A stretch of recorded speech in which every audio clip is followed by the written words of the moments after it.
You're watching How Leap. Let's check the weather of any city on your iPhone. Open the weather app.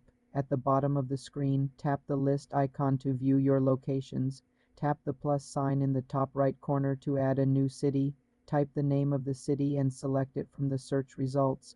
The city's current weather and forecast will now appear in your list. To see detailed information for that city, tap its name.